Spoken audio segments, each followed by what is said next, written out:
Let's talking about what is the linear equation. If I talk about linear equation, so linear equation is equal to ax plus b is equal to 0. अगर हम linear equation की बात करते हैं तो linear equation को हम ax plus B is equal to 0 की फॉर्म में हम इसको लिखते हैं. अगर हम इसकी डेफिनेशन की बात करें तो डेफिनेशन हम इसकी बना सकते हैं. An equation is formed in ax plus B is equal to 0 where a and b are the integer and x is a variable. ठीक है ना. देखिए यहां पर समझेंगे हम लोग. आप इंटीजर्स को जानते हैं बेटा. इंटीजर्स का मतलब होता है इंटीजर्स आपके पास में कोई भी नंबर हो सकता है, वो नेगेटिव और पॉजिटिव दोनों हो सकता है, दोनों की फॉर्म में वो हो सकता है. ठीक है. तो अगर हम यहां पर देखते हैं कि लीनियर इक्वेशन से मीनिंग अगर हम यहां निकालते हैं तो इसका मतलब ये हुआ कि आप एक ऐसी फॉर्म को लेकर के चल रहे हैं जिसमें आपके पास में a और b both are the integers, यानी कि दोनों ही इंटीजर होंगे, लेकिन जो x है आपके पास में ये आपके पास एक एल्जेब्रिकल वेरिएबल होगा. और अगर आपको याद होगा कि लास्ट वीडियो में हम लोगों ने बात किया था बेटा कि आपके पास में यहां पर अगर हम देखते हैं so this and this are the constant and x is the variable. ठीक है. तो ये आपके पास में वेरिएबल है, x आपके पास वेरिएबल होगा और a और b दोनों ही आपके पास में कांस्टेंट वैल्यू या फिर न्यूमेरिकल वैल्यू होगी. देखिए एक चीज इसमें यहां पर आपको याद रखनी है बेटा कि जो हम इसमें ये वेरिएबल लेकर के चलते हैं, इस वेरिएबल की हाईएस्ट पावर आपके पास में ओनली 1 होना चाहिए बेटा, तब ये लीनियर इक्वेशन बनेगा वन वेरिएबल में. वन वेरिएबल का मतलब अगर आप इसकी पावर 1 लेते हैं, यानी कि आपके पास में इस वेरिएबल की पावर जो हाईएस्ट पावर जो होगी वो आपके पास में 1 होगी, तो उसे हम कह सकते हैं कि ये आपके पास लीनियर इक्वेशन है. क्लियर होती है बात. अब देखिए लीनियर इक्वेशन को हिंदी में अगर हम देखते हैं तो ये आपके पास पे कहलाती है रैखिक समीकरण.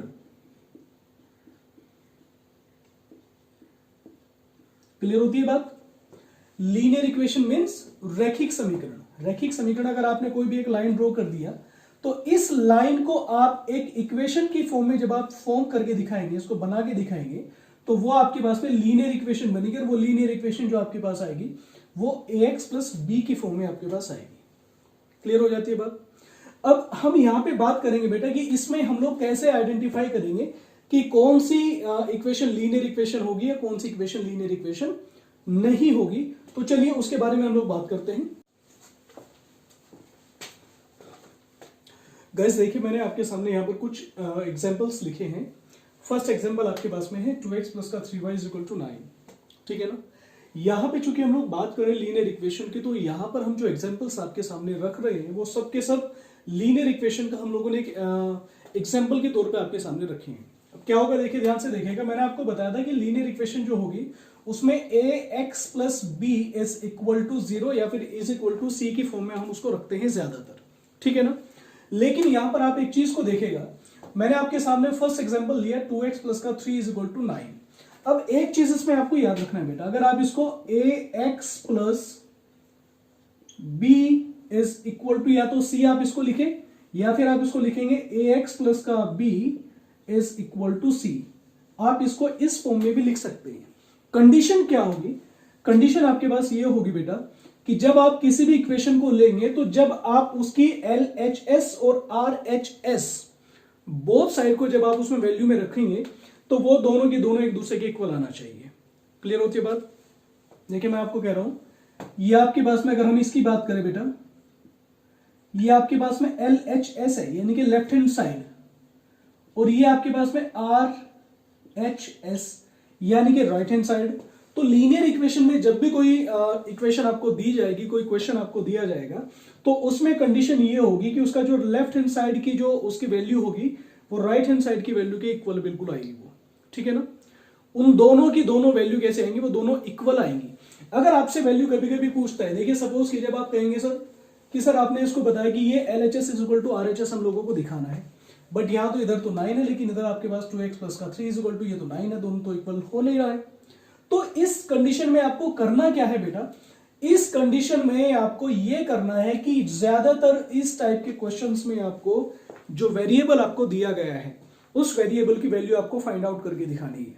अब इस वेरिएबल की वैल्यू हम 2 टाइप से फाइंड आउट करके दिखा सकते हैं. कैसे. देखिए फर्स्ट मेथड को हम देखेंगे. यहां पे देखने की कोशिश करना बेटा इसको.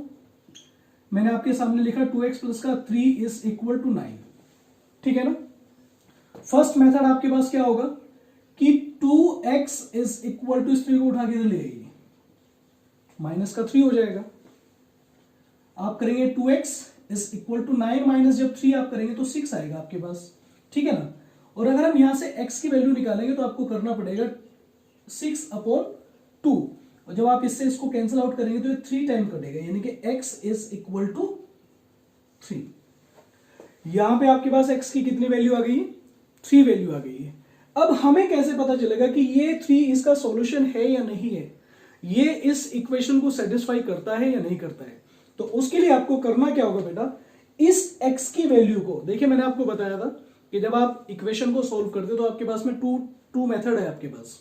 फर्स्ट मेथड कि डायरेक्टली आप x की वैल्यू निकाल दीजिए, या फिर सेकंड मेथड आप कि आप x की जगह पर अपनी तरफ से कोई भी ऐसी वैल्यू सब्स्टिट्यूट कीजिए, कुछ ऐसी वैल्यू को पुटअप कीजिए कि वो इस पूरी इक्वेशन को सेटिस्फाई करती है। सेटिस्फाई का मतलब कि अगर आप x की वैल्यू आप अपनी तरफ से यहाँ पर 1, 2 या 3 रखते हैं, तो जैसे ही आप इसकी में x की वैल्यू को पुटअप करेंगे तो ये साइड इस साइड के ऑटोमेटिकली इक्वल आ जाने चाहिए। क्लियर होती है बात, ये दोनों साइडें कैसी हो जानी चाहिए, इक्वल हो जानी चाहिए। अब देखिए हमने x की वैल्यू क्या निकाला, 3 हमारे पास x की वैल्यू आया है। देखिए हम अब यहां पे इस इक्वेशन में x की वैल्यू 3 पुटअप करेंगे, मतलब जहां पर x है वहां पर हम 3 रखेंगे। तो इक्वेशन आपके पास 2x प्लस का 3 इज इक्वल टू 9 है। हमने इस मेथड से x की वैल्यू कितना निकाली है, 3 निकाली है। अब हम यहाँ पे x की जगह पे 3 पुट करेंगे और हम देखेंगे कि क्या दोनों साइड इक्वल आती है या नहीं आती है। तो बच्चों आपको पता है कि 2 3 6, ये एज इट इज रहेगा। 6 प्लस 3 कितना हो जाएगा, 9 हो जाएगा। और इधर भी आपके पास कितना है, 9 है। इट मीन्स जो आपने x की वैल्यू निकाली थी वो जब आप इस इक्वेशन में जब आप x की वैल्यू पुटअप करते हैं, जो आपने यहां पर निकाला था 3, तो जैसे ही आप 3 को रखेंगे तो ये इस पूरी इक्वेशन को LHS is equal to RHS put up करके दिखाएगा, यानी कि x इज इक्वल टू 3 इस इक्वेशन का सॉल्यूशन है। मतलब जब आप x की वैल्यू 3 रखते हैं तो ये इक्वेशन सॉल्व हो जाती है। It means LHS is equal to RHS हो जाती है। तो इस तरह से आप इस इक्वेशन को सॉल्व कर लेंगे बेटा। देखिए अभी हमें पता चल गया कि लीनियर इक्वेशन होती क्या है, उसकी फॉर्म क्या होती है, ठीक है ना। अब हम इसमें देखेंगे कि इस स्टेटमेंट के ऊपर किस टाइप के क्वेश्चन हमें मिलते हैं, जो हम एक्सरसाइज में करेंगे वो किस टाइप के क्वेश्चन आएंगे बेटा। सबसे पहले हम लोग एक एग्जाम्पल की बात करते हैं। तो एग्जाम्पल में आपसे पूछा गया है right the mathematical statements in algebraical equation. आपको मैथमेटिकल स्टेटमेंट आपको दिया है और उसको आपको एल्जेब्रिक इक्वेशन में आपको कन्वर्ट करके दिखाना है। एल्जेब्रिक इक्वेशन का मतलब हो गया बेटा कि आपको इसको ax प्लस का b is equal to c, इस फॉर्म में आपको इसको कन्वर्ट करके दिखाना है, ठीक है। देखिए जब हम इसे सोल्व करेंगे बेटा बहुत ही इजी है, ये सिर्फ आपको समझना है। यहां पे उसने आपको दिया है 3 more than 5 time of x। तो देखिएगा 5 टाइम्स ऑफ x का मतलब क्या होगा बेटा, 5 मल्टीप्लाइड x मोर देन, यानी कि मोर देन का अगर वो मोर देन उसने लिखा है तो इसका मतलब एक्स्ट्रा होगा, यानी कि ज्यादा होगा, और वो उसने कहा कि 3, ठीक है ना। तो ये स्टेटमेंट आपके पास हो जाएगा 5x प्लस का 3। अब आप कहेंगे सर उसकी फॉर्म में तो है नहीं है, अगर आप इसके आगे बेटा 0 लगा देंगे तो इस इक्वेशन के ऊपर कोई भी इफेक्ट नहीं पड़ेगा, ठीक है ना, समझ में आता है। तो इस तरह के क्वेश्चंस आप इजीली कर लेंगे। और आपकी जो 9.1 एक्सरसाइज है बेटा उसमें टोटल यही आपको दिया गया है, ठीक है ना। इसमें एक एग्जांपल कुछ और ले लेते हैं बेटा। एग्जांपल इसमें मान के चलते हैं, इसमें आपको दिया 1/3 of a number increased by 5 is 8। 1/3 of a number increased by 5 is 8। ये क्वेश्चन आपसे उसने पूछा है, ठीक है ना। देखिएगा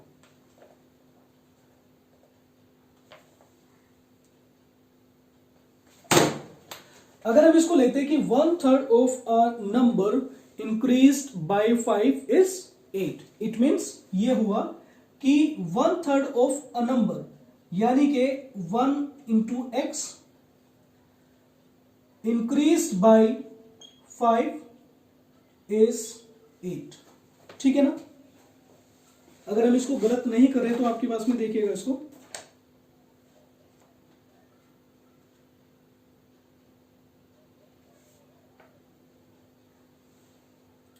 ठीक है ना। देखिएगा उसने क्वेश्चन में आपसे पूछा था कि 1/3 ऑफ अ नंबर इंक्रीज का मतलब देखिए, इसको पूरे को मैं यहां पे इसको अलग कर देता हूं, और इसमें दिया है कि 1/3 of a number, 1/3 of a number increased by 5 is 8। ठीक है ना। तो आपके पास इक्वेशन ये बनेगी कि x upon 3 + 5 is equal to 8। तो ये आपके पास में इक्वेशन बन के आ जाएगी। तो आप इजीली इसको इस तरह से सॉल्व कर लेंगे। कोई प्रॉब्लम है? अब देखिएगा यहां पर हमें क्या पता चलता है, इस इक्वेशन में हमने मैथमेटिकल स्टेटमेंट को अलजेब्रिकल फॉर्म में कन्वर्ट किया। अब नेक्स्ट क्वेश्चन आपको क्या दे देगा, यहां पर तो हमने लिया बेटा मैथमेटिकल स्टेटमेंट और उसे हमने अलजेब्रिकल एक्सपेंशन में हमने उसको कन्वर्ट किया। बट नेक्स्ट क्वेश्चन हमें क्या देगा, वो अलजेब्रिकल एक्सप्रेशन देगा और उसे हमें मैथमेटिकल फॉर्म में कन्वर्ट करने के लिए वो हमसे बोलेगा। चलिए नेक्स्ट क्वेश्चन हम इसी टाइप का देखते हैं। चलिए अब हम बात करते हैं बेटा how to convert the following equation into statement. Last question में हमने देखा था कि किस तरह से हम लोग एक मैथमेटिकल एक्सप्रेशन को हम अलजेब्रिकल एक्सप्रेशन में किस तरह से कन्वर्ट करेंगे। लास्ट क्वेश्चन में हमने वो सीखा।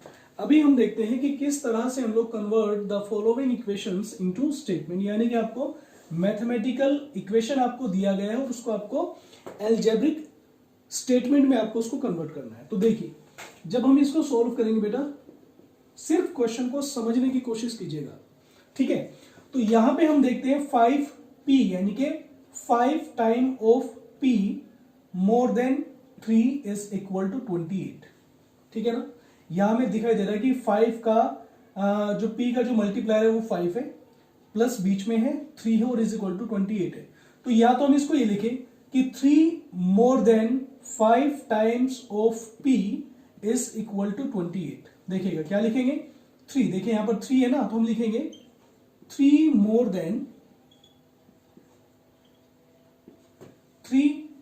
देन 5 टाइम्स ऑफ p, यानी कि 5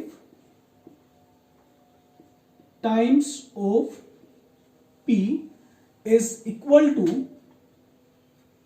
28 भी हम इसको लिख सकते हैं, इज इक्वल टू 28। या तो हम इसको ऐसा लिखेंगे या फिर हम इसको लिख सकते हैं 5 टाइम्स ऑफ p गिव्स 28, या फिर हम इसको ऐसा लिखेंगे। ठीक है ना। 3 more than 5 times of p gives 28। ये ऐसे हम इसको कर सकते हैं। किसी एक अलग क्वेश्चन को देख लीजिए बेटा। बी क्वेश्चन मैं आपके सामने रखूं, मैंने लिखा 2/3 y minus 4 is equal to कुछ भी लिख सकते हैं आप, 12 लिख सकते हैं। तो आप इसको कैसे स्टेटमेंट में कैसे कन्वर्ट करेंगे बेटा, जब हम इसको लिखेंगे देखिएगा 4, यहां पे 4 है बेटा सॉरी, ये 4 है आपके पास में, 4 इसमें से हमने माइनस किया यानी कि सब्ट्रैक्ट किया। तो या तो हम इसको ऐसे लिखेंगे कि 4 लेस देन 2/3 है ना ये, तो 2/3 को हम लिख सकते हैं कि 2/3 ऑफ y, यानी कि कहेंगे हम लोग इसको कि 4 less than 2/3 of y is 12। 4 less than 2/3 हम इसको लिखेंगे 2/3 ऑफ y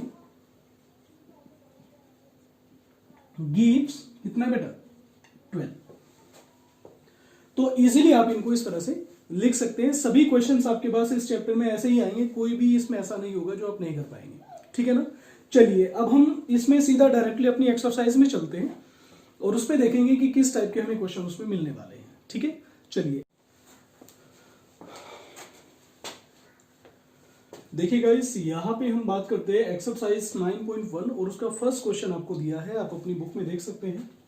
क्वेश्चन दिया है आपको, which of the following are linear equation in one variable. और उसका जो फर्स्ट पार्ट है आपको दिया है x plus Y plus 7 is equal to 12। ठीक है ना। आपको इस क्वेश्चन में बताना है कि ये आपके पास लीनियर इक्वेशन वन वेरिएबल है या नहीं है। तो देखिए सबसे पहले यहां पर आपको इसको आइडेंटिफाई करना है कि ये लीनियर इक्वेशन बनता है या नहीं बनता, और वो भी वन वेरिएबल। कितने वेरिएबल्स में? वन वेरिएबल्स में। देखिए अगर हम इस इक्वेशन को देखते हो तो बेटा वन वेरिएबल तो ये है, फर्स्ट वेरिएबल x है इसमें और सेकंड वेरिएबल इसमें y है। ठीक है ना। तो ये वन वेरिएबल तो नहीं है इसमें, बिकॉज इसके अंदर दो वेरिएबल्स आए हैं x और y, दोनों अलग अलग है। तो इसका मतलब ये हुआ कि आपका जो फर्स्ट क्वेश्चन का जो ए पार्ट है x plus Y plus 7 is equal to 12 is not a linear equation in one variable. ठीक है ना। ये आपके पास में लीनियर इक्वेशन नहीं बनता, बिकॉज इसके अंदर वन से ज्यादा वेरिएबल्स आए हैं, एक्स और वाई दो वेरिएबल्स के अंदर आए। तो इसका मतलब ये आपके पास लीनियर इक्वेशन नहीं बनता वन वेरिएबल में। ठीक है ना। बी, सी और डी क्वेश्चंस इसमें ऐसे ही दिए हैं आपको। अगर आप इसमें क्वेश्चन नंबर सी की बात करें या फिर हम क्वेश्चन नंबर बी की बात करें, चलिए क्वेश्चन नंबर बी को देखते हैं। क्वेश्चन नंबर बी में आपको दिया है बेटा इसमें 7x प्लस का 6 is equal to 7x plus 6 is equal to 12। ठीक है ना। अगर हम इसका comparison ax plus b is equal to 0 या c से करते तो हमें पता चलता है a x है इसके अंदर प्लस b इसके अंदर है, इसके अंदर b भी रखा है और उसके अंदर आगे आपके पास में इसमें 12 दिया है। इसका मतलब ये है आपके पास ax प्लस का b is equal to c की फॉर्म में लिखा हुआ है। तो ये आपके पास लीनियर इक्वेशन बनेगा वन वेरिएबल में। क्यों? क्योंकि इसमें केवल वन वेरिएबल है, x इसमें दिया गया है। That's why this is the linear equation in one variable. ठीक है।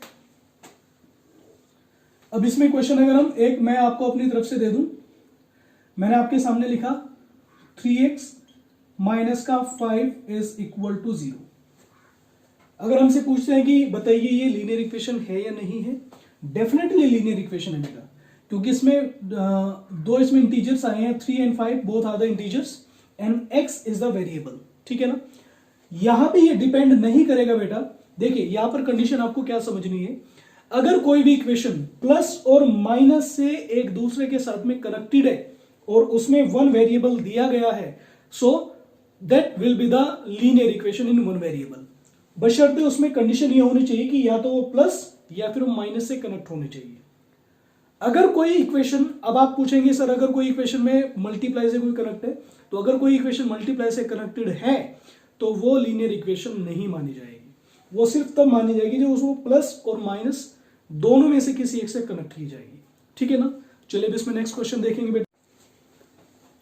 देखिए यहां पर हम क्वेश्चन नंबर सेकंड की बात करते हो। क्वेश्चन नंबर सेकंड में आपको दिया है right the following statement in mathematical equation, या फिर अगर हम इसको बुक के अकॉर्डिंग देखें तो बुक में लिखा हुआ है right the algebraical expansions for the following statement.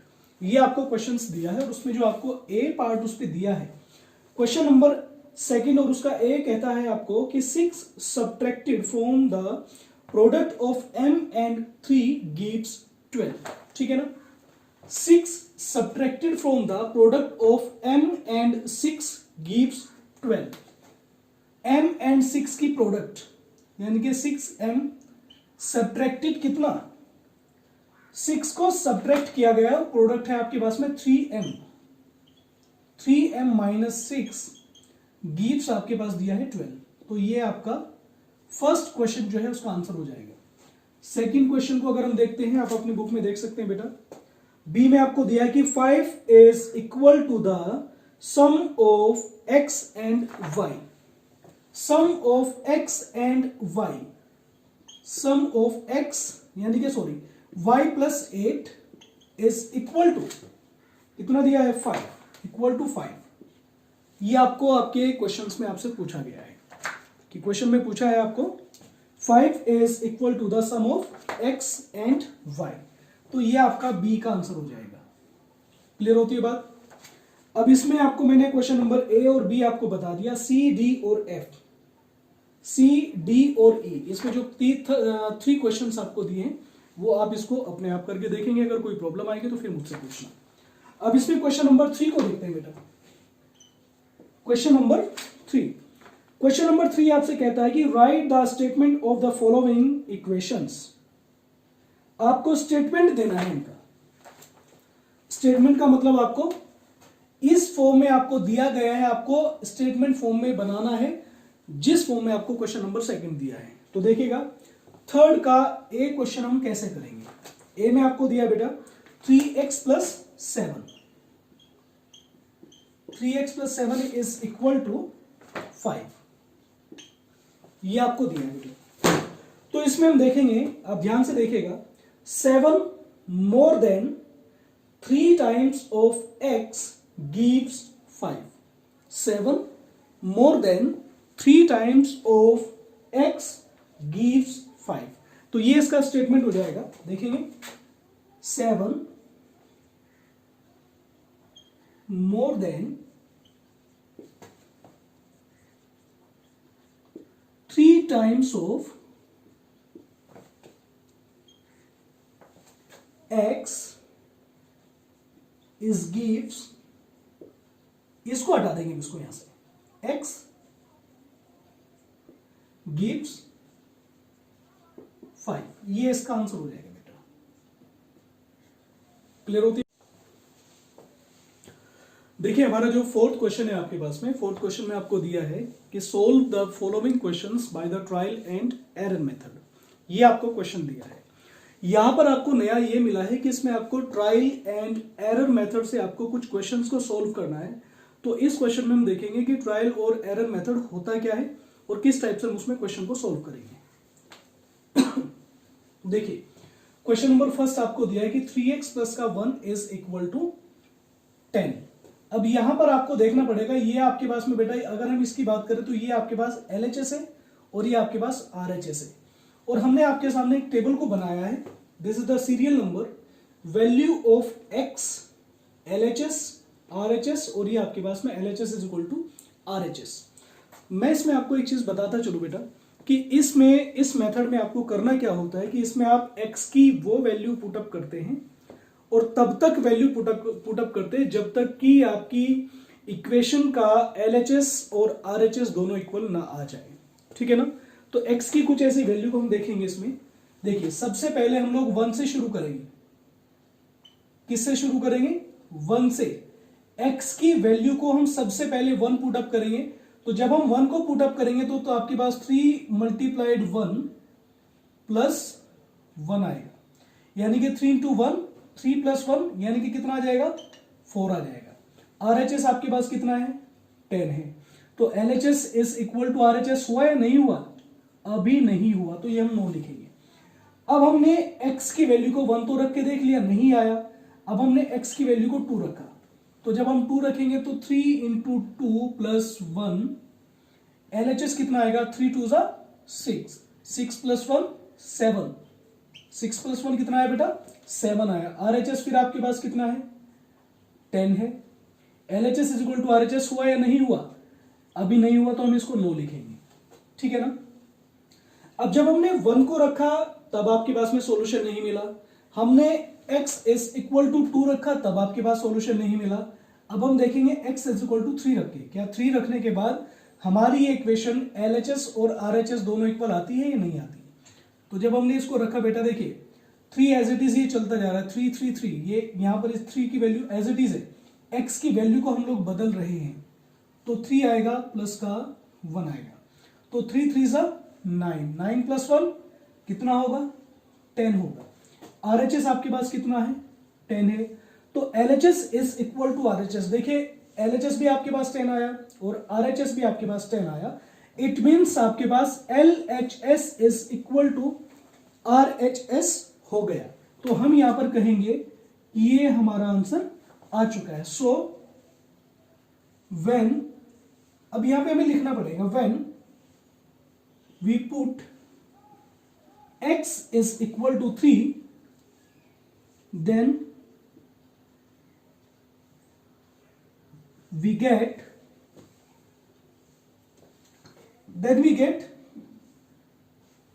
LHS is equal to RHS।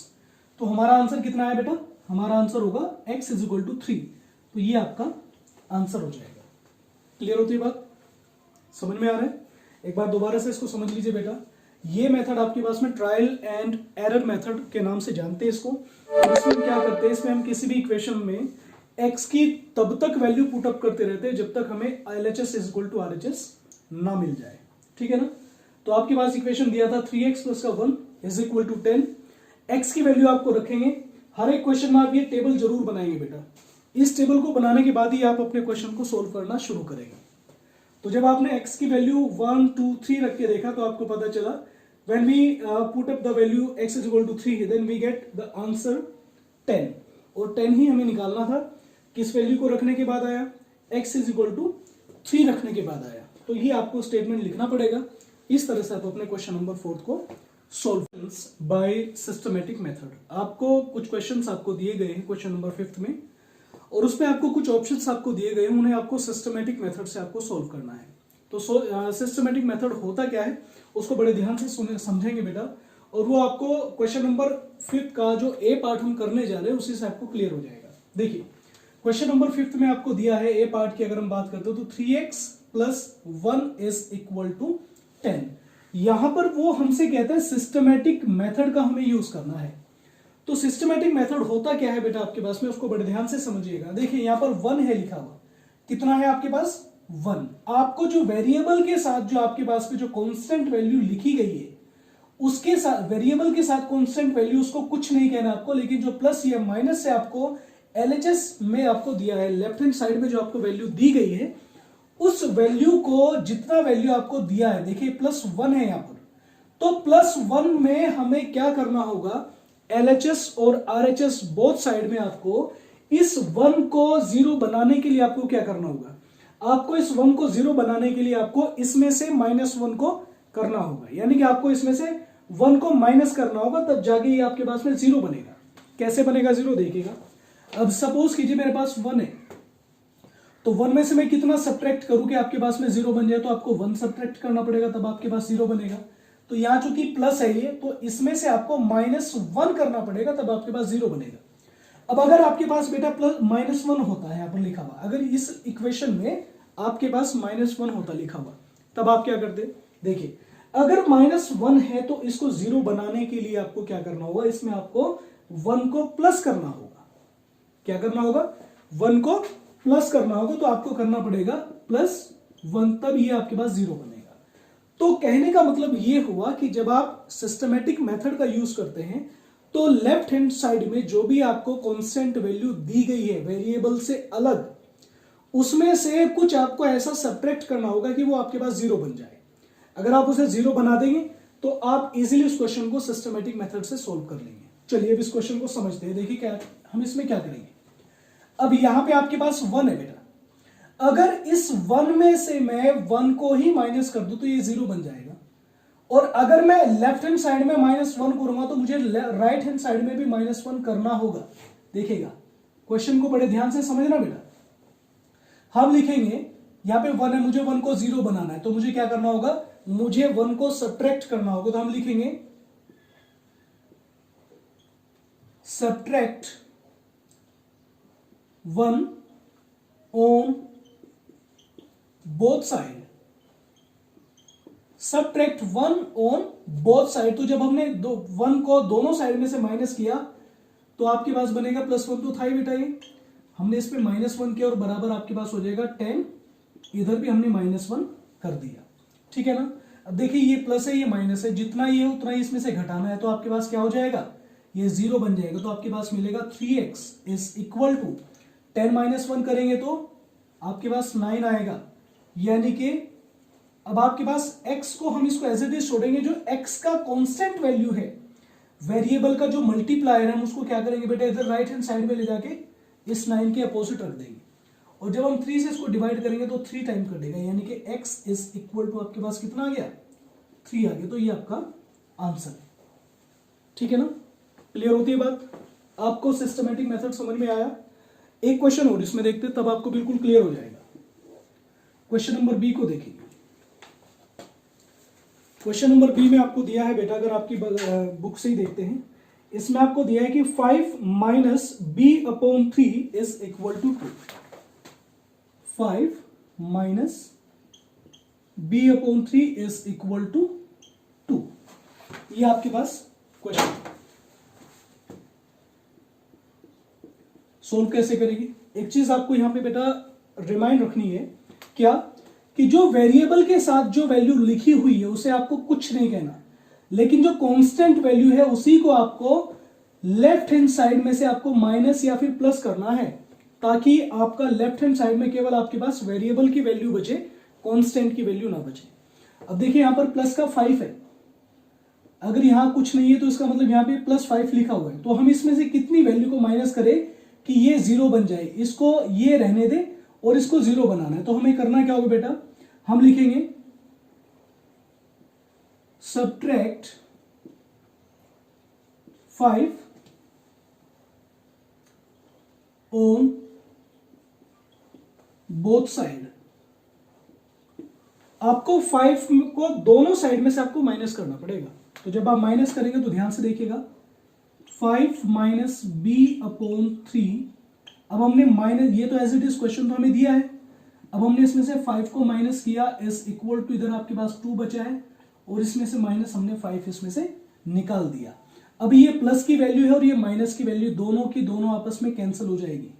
इधर आपके पास बचेगा माइनस का b अपॉन 3, और इधर जब आप +2 में से -5 को निकालेंगे, चूंकि माइनस की वैल्यू ज्यादा है प्लस की वैल्यू कम है, तो क्या बचेगा आपके पास, माइनस का 3 बचेगा। अंडरस्टैंड? ये 3 इधर मल्टीप्लाई करेगा, तो minus B is equal to -3 multiply 3, यानी कि minus B is equal to minus के 9। अब इस माइनस से माइनस कैंसल आउट हो जाएगा, यानी कि b इज इक्वल टू आपके पास 9 आ जाएगा, और ये आपका आंसर है। चलिए अब हम इसमें क्वेश्चन नंबर को देखते हैं। 5th तक हम लोगों ने इसमें कंप्लीट कर लिया। क्वेश्चन नंबर 6 को देखेंगे, मैं आपके सामने रीड कर रहा हूं बेटा, आप अपनी बुक में देखिएगा। क्वेश्चन नंबर 6 आपको कहता है कि a number divided by 4 and increase by 6 give 10, find the numbers. आपको इसको सोल्व करना है कि a number divide by 4 and increased by 6 gives 10। देखिएगा, अकॉर्डिंग टू क्वेश्चन उसने कहा है कि a number divide by 4, let the number is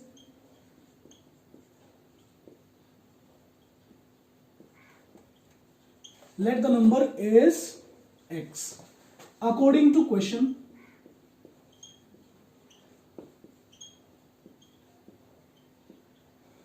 में क्या कहा है कि a number is divided by 4 and increased bye कितना दिया, 6 गिव्स 10। ये आपको दिया है, आपको इक्वेशन ये दिया है, आपको इसको सोल्व करना है। तो कैसे करेंगे सोल्व बेटा आप इसमें? देखिए, या तो आप इसमें वही मेथड लगा लीजिए कि आप इसको दोनों तरफ आप इसको 0 बना दीजिए। आप इसको अगर 0 बनाएंगे तो बहुत इजीली ये सोल्व हो जाएगा। हम लिखेंगे सब्ट्रैक्ट 6 है ना यहाँ पर प्लस, तो हमें 6 इसमें से माइनस कर देते हैं। सब्ट्रैक्ट 6 ऑन बोथ साइड, तो आपके पास क्या आ जाएगा बेटा, x upon 4 plus 6 minus 6 is equal to 10 minus 6। अब ये माइनस ये प्लस ये आपस में खत्म, x upon 4 is equal to 10 minus 6 करेंगे तो कितना मिलेगा, 4 मिलेगा। तो x की, अब ये जो 4 है आपके पास इधर मल्टीप्लाई करेगा, यानी कि x is equal to 4 into 4, यानी कि x इज इक्वल टू 16। तो वो नंबर कौन सा होगा, 16 होगा। ये आपका आंसर आ जाएगा। क्लियर होती है बात? Question number 7, the cost of 6 pens is 90 rupees, what is the cost of 1 pen. बहुत इजी, आपको दिया गया है कि 6 पेन का जो रेट है वो 90 रुपए है, तो एक पेन का रेट कितना होगा, इसको आप अपने आप कर लेना। क्वेश्चन नंबर 8 को देखते हैं, बहुत ही इंपॉर्टेंट क्वेश्चन है बेटा।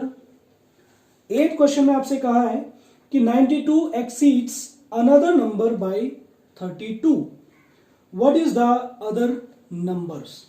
आपसे कहता है कि 92 को एक्सीड किया गया है किसी अलग नंबर के साथ, जब आपके पास में 32 है, तो आपको अदर नंबर आपको फाइंड आउट करके दिखाना है। करेंगे इसको भी, लेट द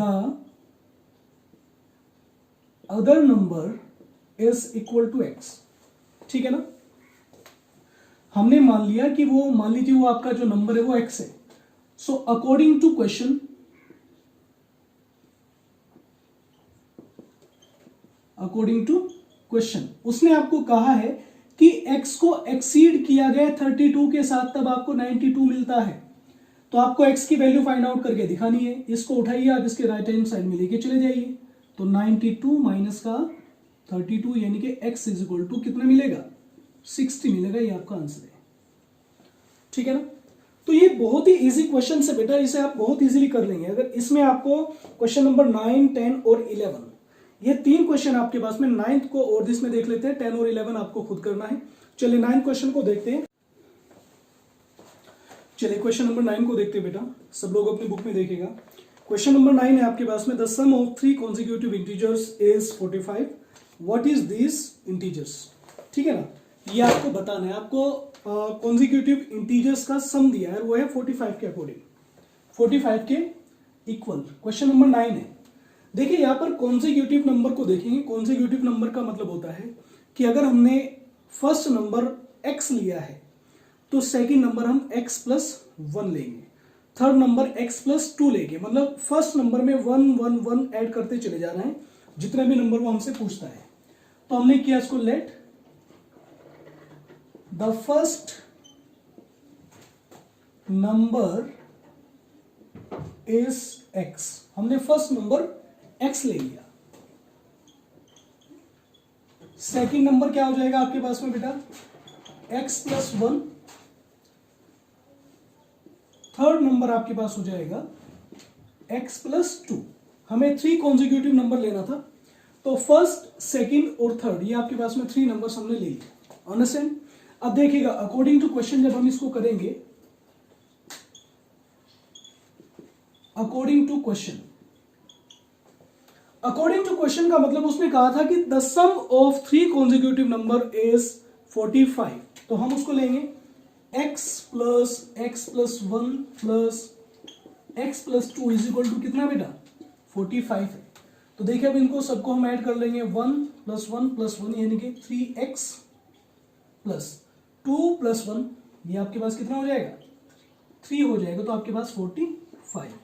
अब हमने 3 को इधर ले आए, तो 3 को जब हम इधर लाएंगे तो आपके पास हो जाएगा बेटा 3x is equal to 45 minus का 3, 3x इज इक्वल टू 42 हो जाएगा। ठीक है ना। अब यहां पर चूंकि आपके पास बचेगा 42 अपॉन 3। ठीक हो गया। जब हम इसको 3 से डिवाइड करेंगे तो 3 1 जा 3 और 3 4 जा 12, यानी कि 14 3 हमें पता है कि 42 होता है। तो x इज इक्वल टू आपके पास 14। ये तो आपके पास है बेटा फर्स्ट नंबर। सेकंड नंबर आपने लिया हुआ है x प्लस 1 लिया ना, तो आपके पास x की वैल्यू 14 है, 1 इसमें ऐड करेंगे तो आपके पास 15 हो जाएगा। और जो थर्ड नंबर है बेटा आपके पास वो लिया है आपने x प्लस 2, यानी कि आपके पास 14 प्लस 2 इट मीन्स आपके पास 16। तो फर्स्ट आंसर ये है आपका, सेकंड आंसर ये है आपका और थर्ड आंसर ये है आपका। आई होप कि आपको ये क्वेश्चन समझ में आ गया होगा। अगर फिर भी किसी को कोई प्रॉब्लम आती है तो बेटा मुझे मैसेज या फिर कॉल करके पूछेगा। 9.1 एक्सरसाइज आपकी यहाँ पर कंप्लीट हो जाती है और इस पूरी वीडियो को बड़े ध्यान से देखिएगा। अगर किसी को भी कोई प्रॉब्लम आती है then you can call me और मैसेज मी। ओके, आज के लिए हम इसको इतना ही रखेंगे, बाकी अगली वीडियो में हम देखते हैं क्या नया टॉपिक लेकर के आएंगे। तब तक के लिए have a nice day and bye bye.